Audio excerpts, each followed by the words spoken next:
So let's start in Revelation chapter 12, verse 1. And there appeared a great wonder in heaven, a woman clothed with the sun, and the moon under her feet, and upon her head a crown of 12 stars. Now this woman, of course, represents the lineage of Jesus Christ.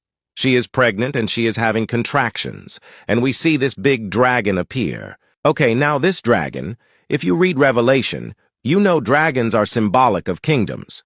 This dragon represents a kingdom, specifically the kingdom of the Antichrist. This kingdom is described here as having 7 heads and 10 horns and 7 crowns upon its heads.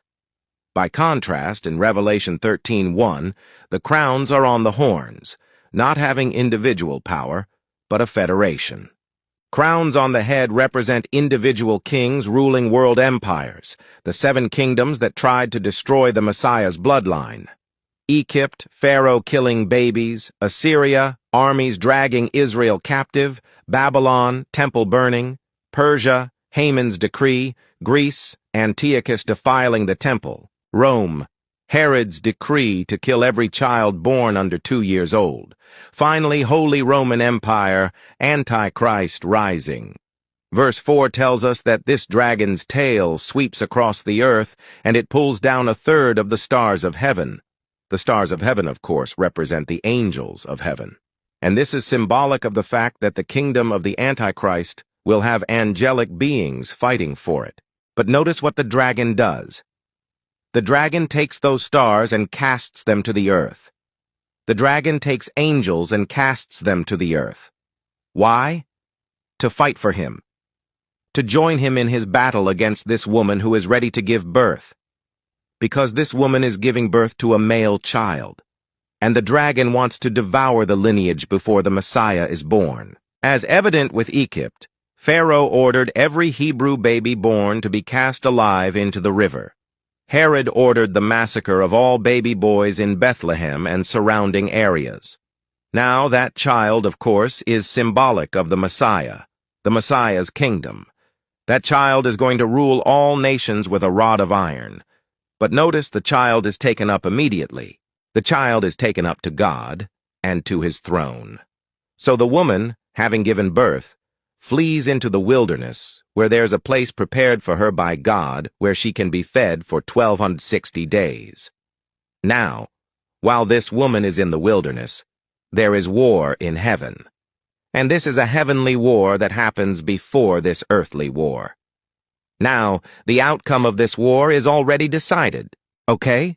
We know that Michael and his angels prevail, but I think the point of this war is to show us that the enemy tried to win, that the demons tried to win, and that God won.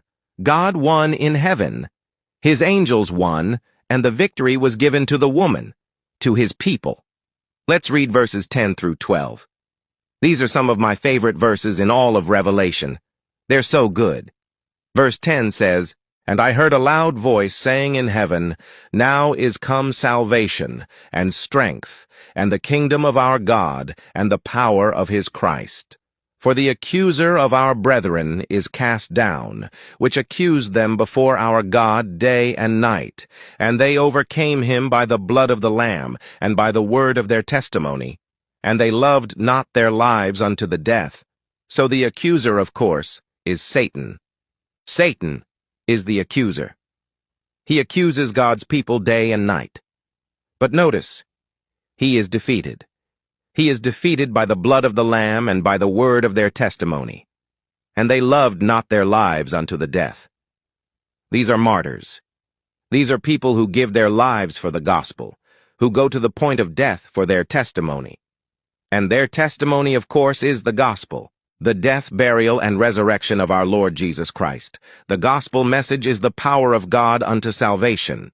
So now let's pick up in verse 13. "And when the dragon saw that he was cast unto the earth, he persecuted the woman which brought forth the man-child." Are you following along? Okay. So the dragon, Satan, is furious.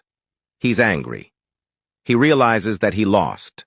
He realizes that the kingdom of the Messiah is coming, And so he tries to do damage control. He tries to take out the woman. He tries to kill the woman. And notice what the woman is given. She is given 2 wings of a great eagle that she can escape. She can flee. And she flees into the wilderness where she is nourished for a period of time, 1260 days. Now, while she is in the wilderness, the dragon gets angry again. He's not happy. He's not pleased. And he tries one last time to take out the woman. And he does this by spitting out a flood, symbolic of a persecution, symbolic of a judgment, symbolic of wrath. And the earth helps the woman. The earth opens up and swallows the flood. Now the dragon is completely defeated. He goes off to make war with the rest of the woman's children, symbolic of the people of God. And he makes war with those who keep the commandments of God and have the testimony of Jesus Christ. So I hope that you see the big picture here. We have God's people represented by a woman. We have Satan and his demons represented by a dragon. And we see this battle happening in heaven and on earth. And ultimately, it is a good thing. It is a good thing because the kingdom of Satan is being destroyed. The kingdom of Messiah is being established, and we get to be a part of that. We get to live in that reality. If you enjoyed this video, please like, comment, and subscribe. If you have any questions, feel free to ask.